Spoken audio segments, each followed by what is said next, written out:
गौतम मुनि ने जब राजा को बताया कि वह शिवरात्रि उपवास करके भगवान शिव का महोत्सव देखकर लौटे हैं और उन्होंने मार्ग में एक अद्भुत आश्चर्य की बात देखी, तब राजा ने पूछा, हे ब्राह्मण, आपने मार्ग में कौन से आश्चर्य की बात देखी और कहाँ पर देखी, वो मुझे भी बताइए। तब गौतम जी कहने लगे, राजन, गोकर्ण से आते समय एक स्थान पर दोपहर के समय मुझे एक स्वच्छ सरोवर दिखाई दिया। वहां जल पीकर मैंने रास्ते की थकान दूर की और घनी और शीतल छाया वाले बरगद के नीचे विश्राम किया। उसी समय थोड़ी ही दूर पर मैंने एक अंधी, बूढ़ी और दुबली पतली चांडालनी को देखा। उसका मुंह सूख गया था। उसने कुछ भी भोजन नहीं किया था और वह अनेक प्रकार के रोगों से पीड़ित थी। उसके सभी अंगों में कोढ़ के घाव हो गए थे और बहुत से घावों में कीड़े भी पड़ गए थे। उसकी कमर में पीप और रक्त से सना हुआ एक फटा पुराना वस्त्र लिपटा हुआ था। उसे उस दशा में देखकर मुझे बहुत दया आई और उसके मृत्युकाल की प्रतीक्षा करता हुआ मैं क्षण भर वहीं बैठा रहा। इतने में ही भगवान शंकर के पार्षदों द्वारा लाया जाता हुआ एक विमान मैंने देखा, जो अपनी किरणों से आकाश मार्ग को प्रकाशित कर रहा था। तब मैंने शीघ्र ही समीप जाकर आकाश में खड़े हुए उन शिवगणों से पूछा, आप लोगों को नमस्कार है। मैंने आप लोगों को पहचान लिया है। आप सभी महादेव जी के चरणों के सेवक हैं। आपने इस समय जो यहाँ आने का कष्ट उठाया है, वह आपकी यात्रा संपूर्ण लोगों की रक्षा करने के लिए हुई है या आप लोगों को कोई विनोद सूझा है? कृपा करके मुझे बतलाइए, आप यहाँ किस लिए पधारे हैं? तब शिवजी के दूत बोले, मुने, ये सामने जो बूढ़ी चंडालनी मर रही है, इसी को ले जाने के लिए भगवान शिव ने हमें आदेश दिया है। ये सुनकर मैंने पूछा, अहो, ये महापापात्मा घोर चंडालनी इस दिव्य विमान पर बैठने की अधिकारी कैसे हो सकती है? ये तो जन्म से लेकर जीवन भर प्रायः अपवित्रता में ही डूबी रही, पाप मग्ना और पाप का अनुगमन करने वाली है। इस दुराचारणी को आप लोग शिवलोक में क्यों ले जाना चाहते हैं? इसने तो कभी भी शिव जी का पंचाक्षर मंत्र नहीं जपा, शिव जी का पूजन नहीं किया और ना कभी भगवान शंकर का ध्यान ही किया है। सत्संग से सदा दूर रहने वाली इस अत्यंत क्रोधी स्वभाव वाली स्त्री को आप लोग भगवान शिव के लोक में कैसे ले जाना चाहते हैं? अहो, ईश्वर की इस लीला का रहस्य देहधारियों की समझ में आना कठिन है, जिसमें पापात्मा प्राणी भी दया करके परम पद में पहुंचाए जाते हैं।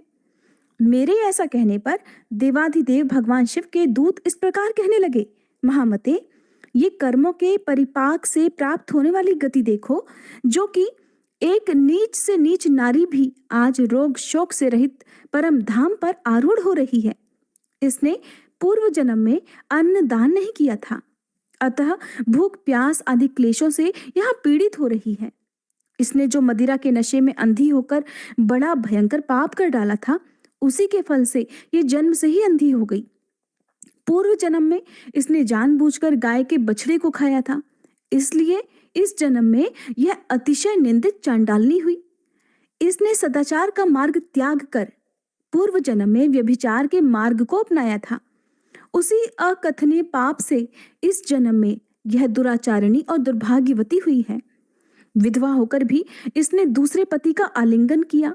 उसी महान पाप के कारण इसके शरीर में कोढ़ के बहुत से घाव हो गए हैं। इसने काम वेदना से व्याकुल होकर स्वेच्छानुसार शूद्र से रमण किया था। उस पाप के कारण इसे महारक्त पीप और कोढ़ों से पीड़ित होना पड़ा है। इसने कभी भी उत्तम व्रतों का पालन नहीं किया, यज्ञ पूजा नहीं की, कुआं आदि खुदवाने या बगीचे लगाने का काम भी नहीं किया। उसी पापों से ये सब प्रकार के भोग साधनों से रहित होकर दुख पा रही है।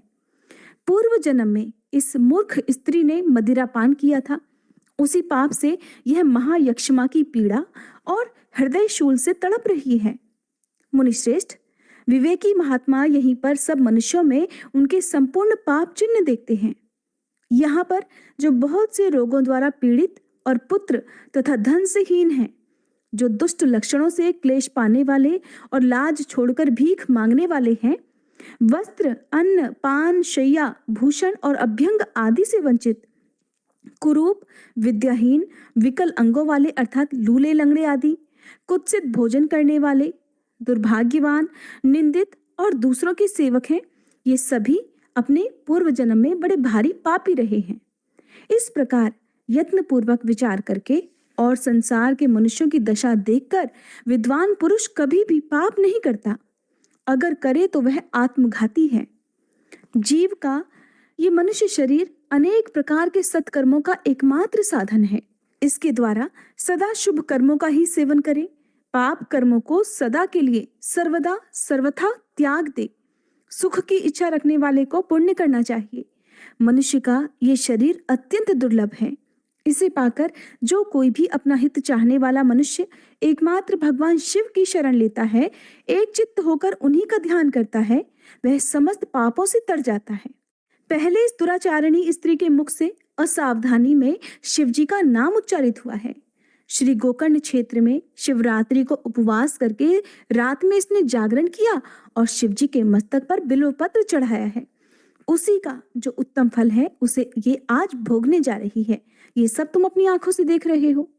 गौतम जी कहते हैं, राजन, इस प्रकार कहकर उन शिवदूतों ने उस चंडाल की योनि से जीव को खींचकर उसे दिव्य तेज से संपन्न कर दिया। उस नारी को दिव्य शरीर की प्राप्ति हुई और वह तेज की राशि से उद्भासित हो उठी। इसके बाद भगवान शिव के दूतों ने प्रसन्न होकर उसे विमान पर बिठा लिया। वह परम उदार रूप और लावण्य से सुशोभित तथा दिव्य रूप धारण करने वाली हो गई। उसकी देह से सब ओर दिव्य सुगंध और दिव्य प्रकाश फैल रहे थे। वह विमान पर बैठी हुई शिवजी के चरणारविंदों का स्मरण कर रही थी। उसे वे पार्षद भगवान महादेव जी के पास ले गए।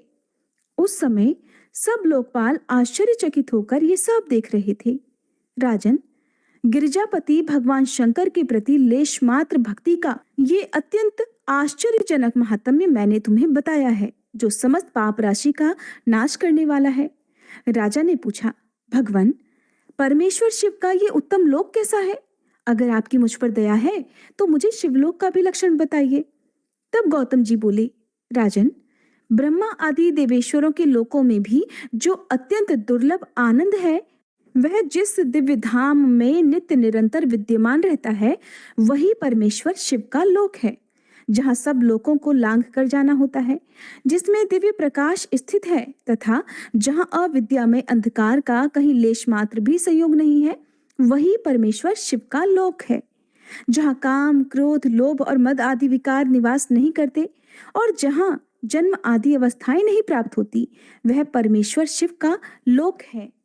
जो लोग भगवान शिव की भक्ति से परिपूर्ण हैं, वे ही उस दिव्य धाम में जाते हैं।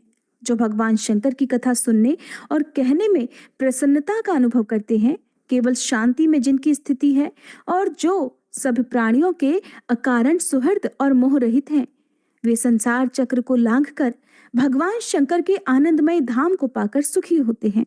राजन, इसी प्रकार तुम भी गोकर्ण क्षेत्र में भगवान शंकर के स्थान पर जाकर उनके दर्शन से समस्त पाप राशि का निवारण करो और धन्य धन्य हो जाओ। वहां सब समय में स्नान करके महाबल शिव की पूजा करो और शिव चतुर्दशी को एकाग्रता पूर्वक उपवास करके रात्रि में जागरण तथा बिल्वपत्र द्वारा भगवान शंकर का पूजन करो। इससे तुम सब पापों से मुक्त होकर शिवलोक को प्राप्त हो जाओगे। ऐसा कहकर मुनिवर गौतम प्रसन्नता पूर्वक मिथिलापुरी को चले गए और राजा मित्र सह गोकर्ण क्षेत्र में आ गए। वहां महाबल नाम से प्रसिद्ध महादेव जी का दर्शन और पूजन करने से उनकी समस्त पाप राशि धुल गई। उन्होंने भगवान शिव के परम धाम को प्राप्त कर लिया। जो मनुष्य भगवान शिव की इस मनोहर कथा को प्रतिदिन भक्ति पूर्वक सुनता अथवा सुनाता है, वह भी परम गति को प्राप्त होता है।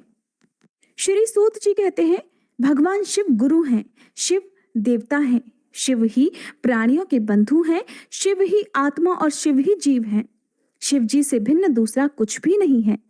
भगवान शिव के उद्देश्य से जो कुछ भी दान, जप और होम आदि किया जाता है, उसका फल अनंत बताया गया है। ये समस्त शास्त्रों का निर्णय है।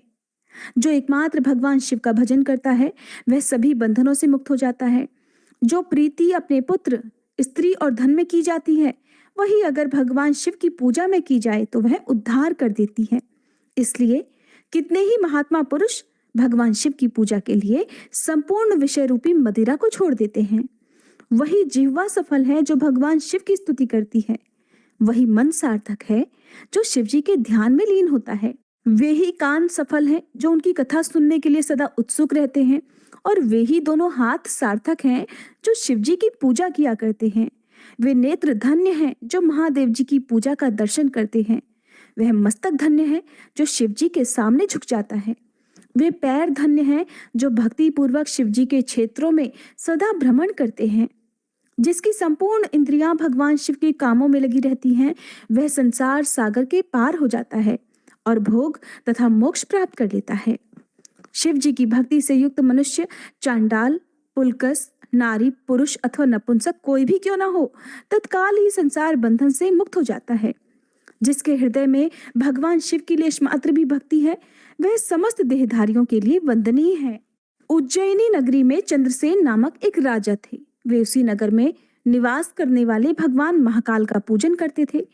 शिवजी के पार्षदों में अग्रगण्य तथा अमंगलों को जीतने वाले विश्व वंदित मणिभद्र जी राजा चंद्रसेन के मित्र हो गए थे। उन्होंने राजा पर प्रसन्न होकर एक समय उन्हें दिव्य चिंतामणि प्रदान की, जो कौस्तुभ मणि तथा सूर्य के समान दैदीप्यमान थी। वह देखने, सुनने अथवा ध्यान करने पर भी मनुष्यों को मनोवांछित वस्तु प्रदान करती थी। राजा उस चिंतामणि को कंठ में धारण करके जब सिंहासन पर बैठा करते थे, तब देवताओं में सूर्य नारायण की तरह उनकी शोभा हुआ करती थी। राजा चंद्रसेन के विषय में ये सब बात सुनकर समस्त राजाओं के मन में उस मणि के प्रति लोभ की मात्रा बढ़ गई और वे शुद्ध रहने लगे। एक बार उन सभी ने बहुत सी सेना साथ लेकर क्रोधपूर्वक धरती को कंपाते हुए आक्रमण कर दिया और उज्जैनी को चारों ओर से घेर लिया। अपनी नगरी को घिरा हुआ देखकर राजा चंद्रसेन भगवान महाकाल की शरण में गए और मन को संदेह रहित करके दृढ़ निश्चय के साथ उपवास पूर्वक दिन रात अनन्य भाव से भगवान गौरीपति की आराधना करने लगे। उन्हीं दिनों उस नगर में कोई ग्वालिन रहती थी, जिसके एकमात्र ही पुत्र था। वह विधवा थी और उज्जैनी में बहुत दिनों से रहा करती थी। वह अपने 5 वर्ष के बालक को लिए हुए महाकाल के मंदिर में गई और राजा चंद्रसेन द्वारा की हुई गिरिजापति की महापूजा का दर्शन किया।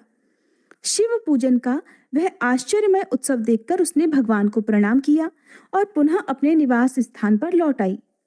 ग्वालिन के उस बालक ने वह सारी पूजा देखी थी, इसलिए घर आने पर उसने भी कौतूहलवश शिव जी की पूजा प्रारंभ कर दी, जो संसार से वैराग्य प्रदान करने वाली है। एक सुंदर पत्थर लाकर उसे घर से थोड़ी ही दूर पर एकांत स्थान में रख दिया और उसी को शिवलिंग मान लिया। फिर अपने छोटे छोटे हाथों से मिलने लायक जो कोई भी फूल उसे दिखाई दिए, उन सब को इकट्ठा करके उस बालक ने जल से शिवलिंग को स्नान कराया और भक्तिपूर्वक पूजन किया। उसके बाद कृत्रिम अलंकार, चंदन, धूप, दीप और अक्षत आदि उपचारों से अर्चना करके मनः कल्पित अर्थात मन से भाव करके दिव्य वस्तुओं को भगवान को नैवेद्य निवेदित किया। सुंदर सुंदर पत्रों, फूलों से बार बार पूजा करके तरह तरह से शिवलिंग के सामने नृत्य किया और बारंबार भगवान के चरणों में शीश झुकाया। इस प्रकार अनन्य चित्त होकर शिव जी की आराधना में लगे हुए अपने पुत्र को ग्वालिन ने बड़े प्यार से भोजन के लिए बुलाया, लेकिन उसका मन तो पूजा में लगा हुआ था। माँ के बहुत बुलाने पर भी उसे भोजन करने की बिल्कुल इच्छा नहीं हुई। तब उसकी माँ स्वयं चलकर उसके पास गई और शिव जी के आगे आंखें बंद करके ध्यान लगाए बैठे अपने पुत्र को हाथ पकड़कर खींचने लगी। इतने पर भी जब वह नहीं उठा, तब उसने क्रोध में आकर अपने पुत्र को खूब पीटा। खींचने और मारने पीटने पर भी जब उसका पुत्र नहीं आया, तब उसने वह शिवलिंग उठाकर दूर फेंक दिया और उस पर चढ़ाई हुई सारी पूजन सामग्री भी नष्ट कर दी। ये देखकर वह नन्हा बालक हाय हाय कहकर रो उठा। रोष में भरी हुई ग्वालिन अपने बेटे को डांट डपट कर फिर से घर में चली गई। उधर भगवान शिव की पूजा को अपनी माँ के द्वारा नष्ट हुई देखकर वह बालक देव देव महादेव की पुकार करते हुए सहसा मूर्छित होकर गिर पड़ा। उसकी आंखों से आंसुओं की धारा बह रही थी। 2 घड़ी के बाद जब उसे होश आया, तब उसने आंखें खोली और देखा उसका वही निवास स्थान परम सुंदर शिवालय हो गया था। मड़ियों के खंभे उसकी शोभा बढ़ा रहे थे। उसके द्वार, किवाड़ और सदर फाटक सब कुछ सोने के बन गए थे। वहां की धरती बहुमूल्य नीलमणि और हीरों की वेदिकाओं से सुशोभित थी। ये सब देखकर वह बालक सहसा उठा और हर्ष से परमानंद के समुद्र में निमग्न सा हो गया। उसने समझ लिया कि ये सब शिवजी की पूजा का ही महात्म्य है। उसी के प्रभाव से दिव्य विभूति प्रकट हुई है।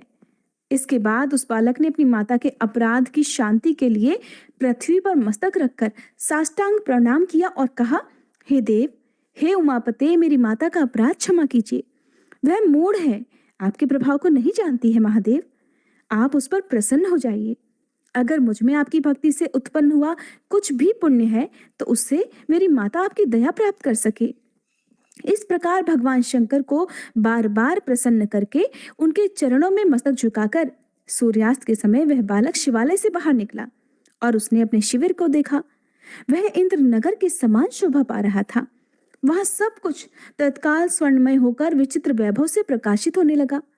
भवन के अंदर प्रवेश करके उस बालक ने देखा कि उसकी माँ तो बहुमूल्य रत्नमय पलंग पर बिछी हुई श्वेत रंग की शैया पर निर्भय होकर सो रही है और उसी को याद कर रही है। उसने अपनी माँ को जगाया। ग्वालिन बड़ी तेजी से उठी और अपने पुत्र को तथा अपने घर को भी अपूर्व रूप में देखकर आनंद से विह्वल हो उठी। पुत्र के मुख से गिरजापति शंकर जी का वैसा प्रसाद सुनकर ग्वालिन ने राजा को सूचना दी, जो नित्य निरंतर भगवान शिव के भजन में ही लगे रहते थे। राजा अपना नियम पूरा करके रात में अचानक वहां आए और ग्वालिन के पुत्र का वह प्रभाव जो शंकर जी के संतोष से प्रकट हुआ था उसे देखा। स्वर्णमय शिव मंदिर, रत्नमय शिवलिंग और सुंदर मणिमाणिक्यों से जगमगाता हुआ ग्वालिन का सुंदर महल देखकर राजा चंद्रसेन पुरोहित और मंत्रियों के साथ 2 घड़ी तक आश्चर्यचकित होकर परमानंद में डूबे रहे। उसके बाद उन्होंने आंखों से प्रेम की आंसू बहाते हुए ग्वालिन के उस बालक को हृदय से लगा लिया। भगवान शिव के इस अद्भुत महात्म्य की चर्चा समस्त पुरवासियों में बड़ी तेजी से फैली और यही सब कहते सुनते वह रात मानो क्षण भर में ही बीत गई। युद्ध के लिए आए हुए नगर को उधर चारों ओर से घेरकर राजाओं ने भी प्रातःकाल अपने दूतों के मुख से ये परम अद्भुत समाचार सुना। सुनते ही उनके मन से वैरभाव निकल गया। उन सभी राजाओं ने, जो कि राजा से युद्ध करने के लिए आए थे, सहसा हथियार डाल दिए और चकित होकर महाराज चंद्रसेन की आज्ञा से नगर में प्रवेश किया। उस रमणीय नगरी में प्रवेश करके भगवान महाकाल को प्रणाम करने के बाद सब राजा उस ग्वालिन के घर पर आए। वहां राजा चंद्रसेन ने आगे बढ़कर उनका स्वागत किया। वे बहुमूल्य आसनों पर बैठे हुए और प्रीतिपूर्वक विस्मित और आनंदित हुए। गोप बालक पर कृपा करने के लिए स्वतः प्रकट हुए शिवालय और शिवलिंग का दर्शन करके सभी राजाओं ने भगवान शिव को अपनी उत्तम बुद्धि समर्पित की और उनमें भक्तिपूर्वक मन लगाया। इसी समय सभी देवताओं से पूजित परम तेजस्वी वानर राज हनुमान जी वहां प्रकट हुए। उनके आते ही सब राजाओं ने बड़ी तेजी से उठकर भक्ति भाव से विनीत होकर उन्हें प्रणाम किया। तब हनुमान जी कहने लगे, राजाओं, भगवान शिव की पूजा के सिवा देहधारियों के लिए दूसरी कोई गति नहीं है। ये बड़े सौभाग्य की बात है कि इस गोप बालक ने शनिवार को प्रदोष व्रत के दिन बिना मंत्रों के भी शिव जी का पूजन करके उन्हें पा लिया। शनिवार को प्रदोष व्रत समस्त देहधारियों के लिए दुर्लभ है। कृष्ण पक्ष आने पर तो वह और भी दुर्लभ हो जाता है। गोप वंश की कीर्ति बढ़ाने वाला ये बालक संसार में सबसे अधिक पुण्यात्मा है। इसकी वंश परंपरा में 8वीं पीढ़ी में महायशस्वी नंद उत्पन्न होंगे, जिनके यहाँ साक्षात भगवान नारायण उनके पुत्र रूप से प्रकट होकर श्री कृष्ण के नाम से प्रसिद्ध होंगे। आज से ये गोपाल नंदन संसार में श्रीकर नाम से विख्यात होगा। अंजनी नंदन हनुमान जी ऐसा कहकर उस गोप बालक को शिव जी की उपासना के आचार व्यवहार का उपदेश देकर वहीं अंतर्ध्यान हो गए। वे सब राजा हर्ष में भरकर महाराज चंद्रसेन की आज्ञा लेकर जैसे आए थे वैसे ही लौट गए। महातेजस्वी श्रीकर भी हनुमान जी का उपदेश पाकर धर्मा के ब्राह्मणों के साथ शंकर जी की आराधना करने लगा। समयानुसार भक्त श्रीकर गोप तथा राजा चंद्रसेन दोनों ने भक्तिपूर्वक शिव जी की आराधना करके परम पद प्राप्त किया। ये परम पवित्र उपाख्यान कहा गया। यह गोपनीय रहस्य है, सुयश और पुण्य समृद्धि को बढ़ाने वाला है तथा गौरीपति भगवान शिव के चरणारविंदों में भक्ति भाव को बढ़ाने वाला और पापों का नाश करने वाला है। प्रदोष व्रत हर महीने के कृष्ण पक्ष और शुक्ल पक्ष की त्रयोदशी तिथि को अर्थात 13वें दिन रखा जाता है। और जैसा कि इस अध्याय में बताया गया कि कृष्ण पक्ष में पड़ने वाला शनि प्रदोष व्रत बहुत ही पुण्य देने वाला है, सभी पापों का नाश करने वाला है। ऐसे में जो भी भक्त प्रदोष व्रत रखते हैं उन पर भगवान शिव की विशेष कृपा बनी रहती है। प्रदोष व्रत के दिन प्रदोष काल के समय भगवान शिव की शिवलिंग की विधिवत पूजा अर्चना करने से जीवन की कोई भी मनोकामना अधूरी नहीं रह जाती। महीने में 2 बार प्रदोष व्रत आते हैं और इन दोनों ही तरह के